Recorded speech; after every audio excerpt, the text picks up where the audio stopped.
सातत्य तथा अवकलनीयता ये चैप्टर हम लोग पढ़ने वाले हैं। इनकी स्थिति आपसे क्या बताती है और इनकी स्थिति होती कैसी है और ये करते कैसे हैं। सातत्य तथा अवकलनीयता का अर्थ ये होता है कंटिन्यूटी एंड डिफरेंशिएटेबल।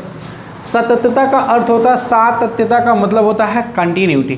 कंटिन्यूटी का मतलब जो कोई भी फलन जिसके लिए कोई भी मान संतुष्ट करता हो। कोई भी मान का अर्थ क्या है, जैसे अगर एक एग्जांपल ले लेते हैं और वो एग्जांपल ये ले लेते हैं कि मान लीजिए, एक एग्जांपल पहले लेते हैं। एग्जांपल से क्या करना है, एग्जांपल लेते हैं।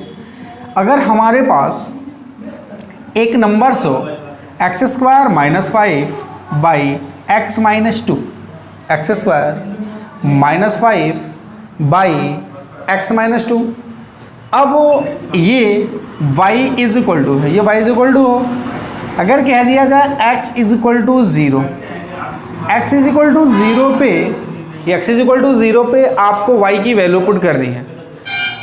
x बराबर x is equal to x² - 5x - 2, और यदि x इज इक्वल टू 0 दे रखा हो तो आपको वैल्यू पुट करनी है। अगर वैल्यू पुट करनी है, x की वैल्यू पुट करके y की वैल्यू निकालनी है, means y is equal to 0² - 5 by x 0 - 2 is equal to -5 by -2, ये cancel out, is equal to 5/2। Means y की एक वैल्यू हमें 5/2 दिखाई दे रही है, y की वैल्यू 5/2 दिखाई दे रही है। मतलब ये कंटिन्यूटी को बता रहा है। मतलब ये है कि y बिंदु 5/2 पे, y बिंदु 5/2 पे इसे कहीं ना कहीं काट रही होगी। लेकिन अगर हम क्या करें, यहाँ की स्थिति ऐसी कर दें, ऐसी करने का मतलब क्या है कि y is equal to x² - 5 by x - 2 के लिए अगर यहाँ लिख दें x/2 पे y की वैल्यू, x/2 पे y की वैल्यू गिवन करनी हो, x/2 पे y की वैल्यू निकालनी हो, तो फिर हम x/2 पे y की वैल्यू निकालेंगे कहाँ से और ये आएगा कैसे, देखते हैं। फिर अगर ये कह दिया जाए कि y इज इक्वल टू, ये वैल्यू रख दिया जाए तो y इज इक्वल टू यहाँ रखते हैं, फिर हमारे पास होगा 4 - 5, ये 2 - 2 is equal to -1/0 is equal to का इन्फिनिटी। दैट अगर ये इन्फिनिटी आता है अर्थात ये किसी भी मान के लिए संतत नहीं है। मतलब ये इन्फिनिटी है कहाँ, ये इन्फिनिटी होगा कहाँ, ये वैल्यू हमें नहीं पता है। मैं आपको थोड़ा ग्राफ के माध्यम से बता रहा हूँ। ग्राफ पहले देख लेते हैं। जैसे मान लीजिए अगर ये लिखा हो, ये लिखा हो, ये x होता है और ये x होता है, ये y होता है। अगर x इज इक्वल टू 2 है, x इज इक्वल टू 2 है, मीन्स ये पॉइंट होगा। मान लेते हैं कि इनका जो ग्राफ होगा वो कैसा हो सकता है। मान लिया कि इनका ग्राफ हो कुछ ऐसा है, मान लेते हैं कि इनका ग्राफ कुछ ऐसा है। ग्राफ वास्तव में ऐसा है नहीं, लेकिन मान लेते हैं कुछ समय के, मान लिया कि ये ग्राफ जो है इनका ऐसा है। अगर ग्राफ इनका ऐसा है तो फिर अगर हम x इज इक्वल टू 2 की बात करें तो x इज इक्वल टू 2 यहाँ दिखाई दे रहा है आपको, x इज इक्वल टू 2 यहाँ दिखाई दे रहा है, x इज इक्वल टू 2 दिखाई दे रहा है तो और y इन्फिनिटी दिखाई दे रहा है। y इज इक्वल टू क्या दिखाई दे रहा है, इन्फिनिटी। अगर ये इन्फिनिटी दिखाई दे रहा है तो y इन्फिनिटी यहाँ भी हो सकता है, यहाँ भी हो सकता है, यहाँ भी हो सकता है, यहाँ, मतलब ये किसी भी भाग में कहीं भी हो सकता है। अर्थात सातत्य का अर्थ ये है, संततता का अर्थ ये होता है कि जो वैल्यू है वो एक बार दिए गए मान के पहले आएगी और एक बार दिए गए मान के बाद आता है। यानी जस्ट बाद, जस्ट का मतलब तुरंत बाद आता है, तुरंत का मतलब जो अंतर होता है वो दशमलव में होता है। जैसे यहाँ बिंदु है, ये बिंदु हम कर लेते हैं, ये बिंदु क्रिएट करेंगे, यहाँ एक बिंदु बनाएंगे तो हमारे पास जो पॉइंट आएगा, यहाँ जो बिंदु होगा वो 2 होगा, यहाँ जो पॉइंट होगा वो 2 होगा। अगर पॉइंट 2 है, फिर हमें क्या करना है कि हम इसके t, अगर हम दाहिनी तरफ एक बार बाईं तरफ, तो x की एक ऐसी वैल्यू होगी, x की, यहाँ y की वैल्यू इन्फिनिटी है तो y की वैल्यू निकालने के लिए y की जो वैल्यू है यानी x की जो एक वैल्यू होगी इससे छोटी होगी, मीन्स 2 - h होगी।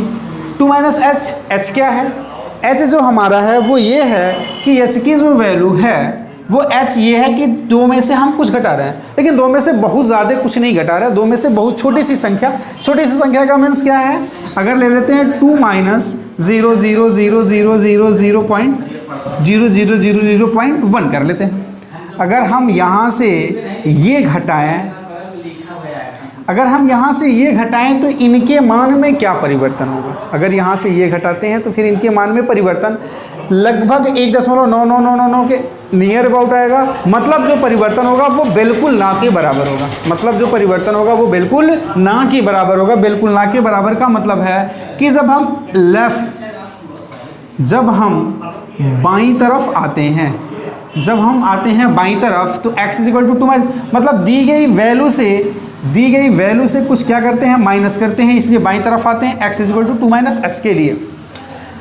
अब ये इस पे संतत है कि नहीं है? अगर इस पे संतत है कि नहीं, लेकिन अगर हम बाईं तरफ आए, अगर हम दाहिनी तरफ जा रहे हैं, अगर हम दाहिनी तरफ से, ये यहाँ की वैल्यू है, यदि हम यहाँ इस पॉइंट पे आते हैं और ये दाहिनी तरफ जा रहा है, इस पॉइंट पे आते हैं और अगर ये दाहिनी तरफ जा रहा है तो हम यहाँ जो पुट करेंगे x = 2 + h करेंगे। x = 2 + h करेंगे।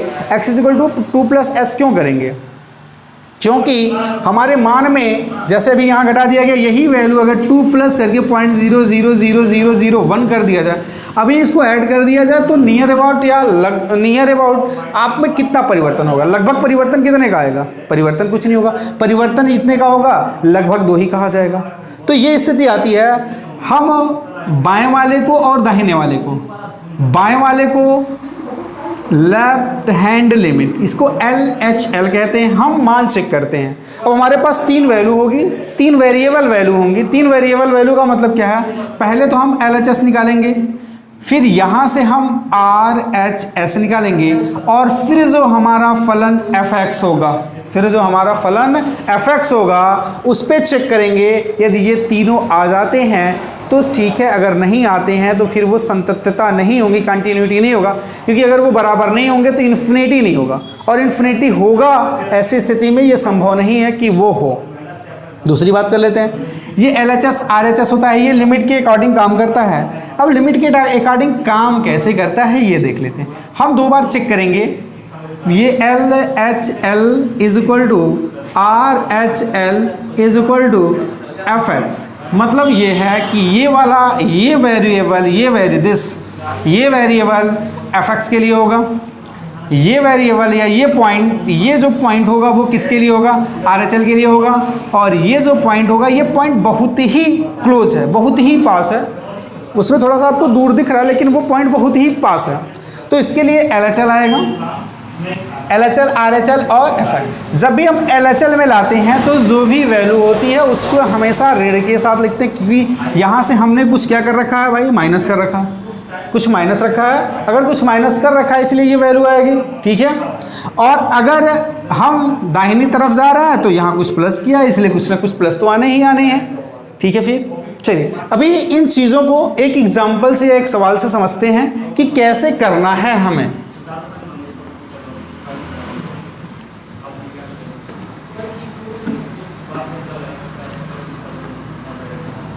चलिए दोस्तों देखते हैं क्या करना क्या है हमें करना यह है कि प्रश्नावली 5.1 का प्रश्नावली प्रश्नावली 5.1 का सवाल नंबर पहला हम हल करते हैं। हल करने का मतलब क्या लिख रखा है? कह रहा है कि सिद्ध कीजिए कि फलन fx, कह रहा है कि सिद्ध कीजिए कि फलन fx इज इक्वल टू दे रखा है 5x माइनस 3 अब 5x minus 3 x is equal to 0, x is equal to 0, x is equal to minus 3, x is equal to minus 3 और x इज इक्वल टू 5 पर संतत हैं। देखिए 5 पर ये संतत है कि नहीं है? संतत है, ठीक है। अब ये 5 पे संतत है कि देखिए अगर इन्फिनिटी आता है तो संतत नहीं है, डिसकंटिन्यूटी वहीं वो ब्रेक हो जाता है, वो वहीं टूट जाती है जहाँ पे ये 0 इन्फिनिटी बना देता है। तो अगर ये संतत है, x की वैल्यू पुट कर लेते हैं, इसमें चेक करने की ज़रूरत नहीं है क्योंकि ये एक चर है, एक चर का मतलब x की घात 1 है, इसलिए वैसे ही देखे कर लेते हैं। देखिए x की वैल्यू 0 रखेंगे -3 आंसर आ जाएगा, इसलिए ये डिसकंटिन्यूटी नहीं है क्योंकि एक वैल्यू आ रही है fx की। fx की एक वैल्यू आ रही है, जैसे मान लीजिए हमने क्या कर दिया, fx इज इक्वल टू कितना रख दिया 5, इंटू 0 -3 इज इक्वल टू -3। ये ज़ीरो नहीं आया, ज़ीरो नहीं आया, मतलब ये सातत्य है, कंटिन्यूटी है। अब हमें चेक करने की जरूरत नहीं, क्योंकि इस तरह के जो एक चर वाले समीकरण होते हैं जिनमें घातों की अधिकतम संख्या एक होती है, वो अधिकतर स्थितियों में सातत्य ही होते हैं, वो किसी ना किसी बिंदु को डिफाइन ही करते हैं। एक्स इज इक्वल टू कितना रख लेते हैं, ये वाला चेक कर लेते हैं, ये सातत्य है, ये सातत्य है किस पे, एक्स इज इक्वल टू 0 पे। यहाँ पे कर लेते हैं f x is equal to 5 into -3 ये 5 का 3 में करेंगे तो माइनस का 15 और माइनस का 3 माइनस का 18 होगा। ये भी सातत्य है, इस पॉइंट पे भी है, क्योंकि वैल्यू नहीं आ रही है किसके बराबर, 0 के बराबर। अगर ये वैल्यू 0 के बराबर रही होती तो फिर आता, कोई दिक्कत नहीं है। यहाँ लिख लेते हैं एफ एक्स बराबर, यहाँ लिख लेते हैं 5 इंटू, यहाँ 5 लिख लेते हैं, 5 - 3 ये 5 बचे का 25 माइनस का 3, 25 में से 3 गया, आ जाएगा 22। ये भी सातत्य है, मतलब इन्हें चेक करने की ज़रूरत नहीं। हमारा असली काम जो शुरू होता है वो बस आप ऐसे चेक कर लेंगे, फाइन रखेंगे, पॉइंट रखेंगे, पॉइंट रखने के बाद अगर आ जाता है तो ठीक, मतलब एक चर वाले रैखिक समीकरण अधिकतर स्थितियों में जो होते हैं वो सातत्य होते हैं। अभी मैं आपको सवाल बताता हूँ, सवाल नंबर, हमें सवाल बताना, सवाल नंबर 4 बताता हूँ मैं आपको। सवाल नंबर 4 क्या कह रहा है आपसे, देखते हैं थोड़ा सा। ये तो आपको बात समझ में आ गई, कोई दिक्कत नहीं होगी। चलिए,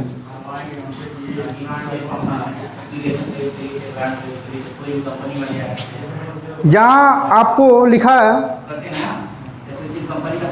क्वेश्चन नंबर 4 कह रहा है कि f x is equal to x पे पावर n, कह रहा है f x is equal to x पे power, f x is equal to x पे power n, f x is equal to x पे पावर n। कह रहा है एक्स बराबर n पर संतत है, एक्स बराबर n पर संतत है जहाँ n एक धन पूर्णांक है। एक्स बराबर n पे ये संतत है, ये बात हमसे कह रहा है, n एक धन पूर्णांक है। n इज इक्वल टू कोई भी मान लीजिए, n का कोई भी मान लीजिए। अगर x बराबर n है, यहाँ लिखा हुआ कंडीशन दिया हुआ कि x बराबर n, ये दिया हुआ है। यहाँ फिर लिखा है कि n है जहाँ n, कह रहा आपसे कि जहाँ n एक धन पूर्णांक है, n एक धन पूर्णांक है, तो यहाँ लिख लेते हैं माना n इज इक्वल टू 1 2 3 4 5, कुछ भी मान लीजिए। एक बार बारी बारी से चेक कर लेते हैं, बार बार चेक करते हैं। चेक करने के लिए क्या करते हैं देखते हैं, यहाँ लिखेंगे f x is equal to x पे n है, मीन्स x पे पावर x होगा। अब x पे पावर x लिखिए, या इसको आप लिखिए n पे पावर n, n पे पावर n लिखिए, वैल्यू पुट करते हैं 1 पे पावर 1, जब 1 पे पावर 1 होगा तो आएगी 1। दूसरी बार f x is equal to n पे पावर n, वैल्यू 2 रख लेते हैं, तो 2 पे पावर 2 इज इक्वल टू 4।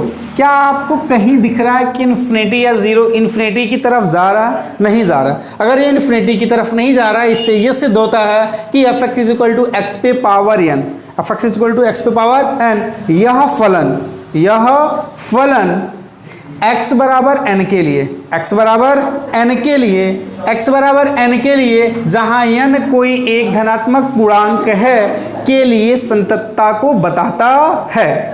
संततता को क्या करता है, बताता है। ये क्वेश्चन समझ में आ गया, किसी को कोई दिक्कत नहीं है। हाँ, मैं आपसे ही बात कर रहा हूँ, आपसे बात समझ में आ रही है ना। चलिए ठीक है, इसके बाद हम क्वेश्चन नंबर 5, ये जो क्वेश्चन नंबर 5 है, ये अच्छा क्वेश्चन है। ये अच्छे नहीं, बहुत अच्छे क्वेश्चन कहे जा सकते हैं। चलिए इनमें बात करते हैं। ये क्वेश्चन नंबर 5, यहाँ हमें समझना होगा कि ये क्वेश्चन नंबर 5 हमसे क्या कह रहा है। क्वेश्चन नंबर 5 कह रहा है कि f x is equal to, f x is equal to कह रहा है x if x is greater than equal 1 and 5 if x is greater than 1। ये द्वारा परिभाषित फलन है, द्वारा परिभाषित फलन f x बराबर 0, x बराबर 0, x बराबर 1 और x बराबर 2 पर ये संतत है। हमें जांच करना है कि x बराबर 0, x बराबर 1 और x बराबर 2 पर क्या ये संतत है। हमें ये जांच करना है कि संतत है।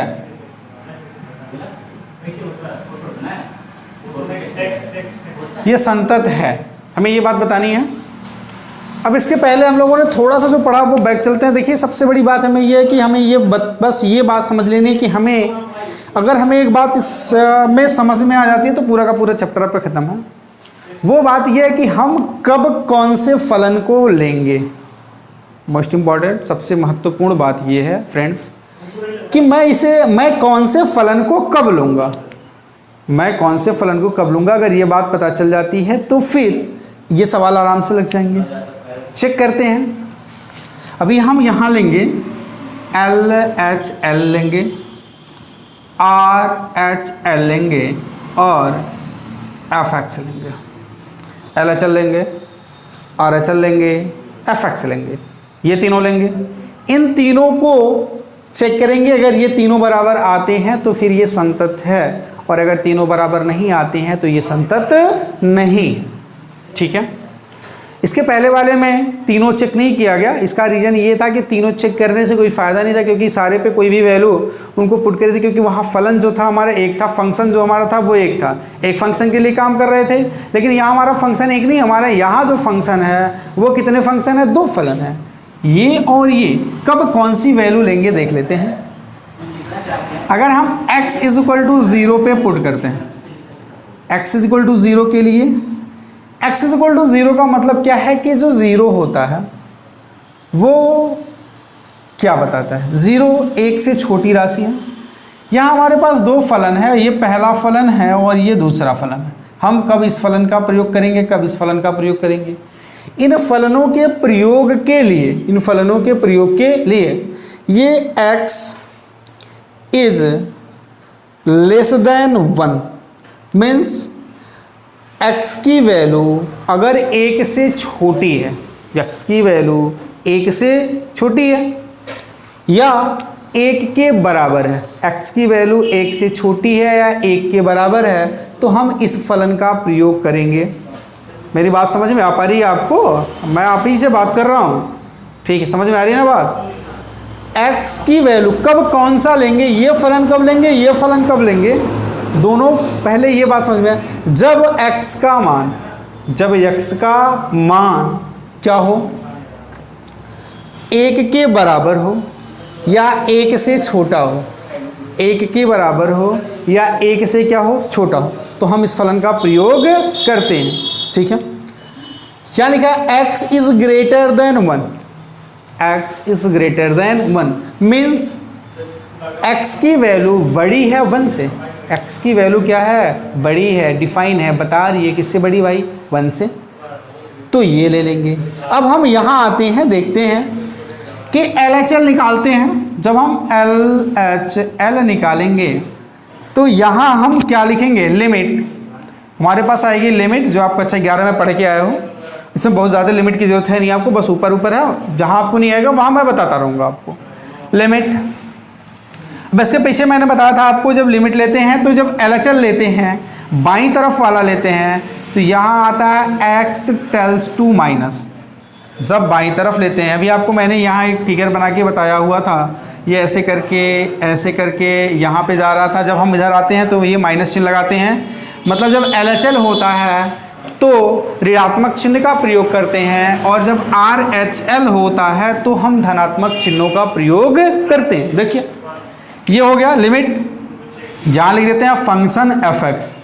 अब लिमिट फंक्शन fx है तो हमारा फंक्शन जाएगा किसके साथ, क्योंकि ये 0 माइनस है, 1 से छोटी वैल्यू है x के लिए, 1 से छोटी वैल्यू है किसके लिए, x के लिए। अगर 1 से छोटी वैल्यू x के लिए है तो हम इसको लिखेंगे लिमिट, लिमिट होगी, यहाँ होगी x, यहाँ कितनी होगी x। अब ये x बदलेगा, क्योंकि वहाँ मैंने एक लिखा हुआ था इसके पहले आपको जब बताया, तो यहाँ x को लिखते हैं x बराबर x माइनस h, x बराबर x माइनस h। ये कब लिखते हैं, जब हम LHL लेते हैं तो यहाँ माइनस लिखते हैं और x माइनस h होता है। यहाँ इनकी वैल्यू चेंज करेंगे तो h इज इक्वल टू आ जाएगा 0, क्योंकि ये कैंसिल हो जाएगा, h इज इक्वल टू 0। तो यहाँ आ जाएगा h टेल्स टू 0। fx की जगह पे x लिखा था, अब x की जगह पे हम क्या लिखेंगे, x minus h. x minus h जब लिखेंगे तो हमारे पास आएगा limit h tends to 0 x minus h. अब क्या कर देते हैं, वैल्यू पुट कर देते हैं। अब क्या कर देते हैं, वैल्यू पुट कर देते हैं। और जब वैल्यू पुट करेंगे तो हमें पता है कि x इज इक्वल टू भी 0 है और h इज इक्वल टू भी 0, तो लिमिट होगी सारी की सारी वैल्यू अपने आप कितनी आ जाएगी, 0। सारी की सारी वैल्यू अपने आप कितनी आ जाएगी, 0। अब LHL हो गया। अब RHL लेते हैं। जब हम RHL लेंगे तो क्या होगा, जब हम RHL लेंगे तो क्या होगा, तो RHL के लिए क्या होगा कि फिर देखते हैं, यहाँ लिखते हैं limit x tends to 0 plus x tends to 0 plus, ये नंबर्स के ऊपर 0 प्लस और नंबर के ऊपर ये प्लस और माइनस क्यों लिख रहे हैं, नंबर के ऊपर प्लस और माइनस इसलिए लिखा जा रहा है क्योंकि ये हमें बता रहा है प्लस का मतलब उसमें इंक्रीज हो रहा है और माइनस का मतलब डिक्रीज हो रहा है। मतलब प्लस का मतलब बढ़ रहा है और माइनस का मतलब मान में से कुछ, बहुत ज़्यादा नहीं, बस मात्र थोड़ा सा, थोड़ा का मतलब बहुत ही छोटा सा भाग माइनस प्लस हो रहा है। RHL लेते हैं। लिमिट RHL के लिए जो लिमिट होगी वो कितनी होगी, यहाँ फंक्शन होगा fx। ये फंक्शन fx कौन सा होगा, क्योंकि ये 0 पे प्लस है। 0 प्लस का मतलब 0 प्लस 1 से कम ही होगा, 1 से ज़्यादा होने की कोई संभावना है, मतलब 0 में कुछ जोड़ेगा। फिर फलन हम यही लेंगे, फलन यही लेंगे तो हमारे पास आएगा लिमिट, यहाँ x बराबर, ये LHL के लिए था, जब RHL लिखेंगे तो x is equal to x plus h करेंगे, क्योंकि x में कुछ जोड़ा जा रहा है तब तो उसके आगे जा रहा है, x में कुछ जोड़ा जा रहा है तो इसके लिए लिखेंगे क्या, x के लिए लिख लिया, यहाँ लिख लेते हैं, यहाँ लिखते हैं x is equal to x plus h. यहाँ h इज इक्वल टू क्या लिखते हैं भाई, 0, क्योंकि x से x कैंसिल होगा 0। यहाँ लिख लेते हैं h tends to 0, h tends to 0, h tends to 0, फलन हमारा x आएगा। अब x की जगह हम क्या रखेंगे, x प्लस एच। जब हम x प्लस एच रखेंगे तो हमारे पास आएगा limit h tends to 0 x plus h. अब x प्लस जब h रखेंगे तो फिर h की वैल्यू भी 0 है और x की वैल्यू भी 0 है। मान पुट करेंगे तो पूरी की पूरी वैल्यू कितनी आ जाएगी, 0 आ जाएगी। पूरी की पूरी वैल्यू कितनी आएगी, 0 आ जाएगी। अब fx भी चेक करते हैं, fx का पॉइंट चेक करते हैं कि कौन सा पॉइंट fx के लिए, तो fx का जो पॉइंट होगा वो कौन सा होगा, fx का जो पॉइंट होगा वो कौन सा होगा। fx के पॉइंट के लिए चेक कर लेते हैं, fx के पॉइंट के लिए चेक करेंगे तो fx होगा, fx इज इक्वल टू कितना है, 0, sorry x is equal to कितना आएगा, 0, x इज इक्वल टू 0 होगा। फिर फलन तो हमें यही लेना है, यहाँ लिख लेते हैं fx is equal to x, x की वैल्यू 0 है तो f0 इज इक्वल टू 0। आप देख रहे हैं कि LHL की वैल्यू कितनी आई, 0, RHL की वैल्यू कितनी आई, 0, और fx की वैल्यू कितनी आई, 0 आई। यहाँ आपको दिख रहा है LHL is equal to RHL is equal to fx is equal to 0। ये तीनों आपस में बराबर हैं, ये तीनों आपस में कैसे हैं, बराबर हैं। मीन्स ये तीनों कैसे हैं, आपस में बराबर हैं, और ये तीनों आपस में बराबर हैं। इसका मतलब ये है कि x बराबर 0 पर, x बराबर 0 पर यह फलन, x बराबर 0 पर यह फलन क्या है, संतत है। x बराबर 0 पे ये फलन क्या बता रहा है, संतत बता रहा है। ऐसे ही आपको x इज इक्वल टू 1 और x इज इक्वल टू 2 रख के आप देख लीजिएगा, ऐसे ही करना आपको, ठीक है। इसके बाद बात सबको समझ में आ गई, मैं आप ही से बात कर रहा हूँ, बात समझ में आ रही है ना, कोई दिक्कत नहीं है, चलिए ठीक है।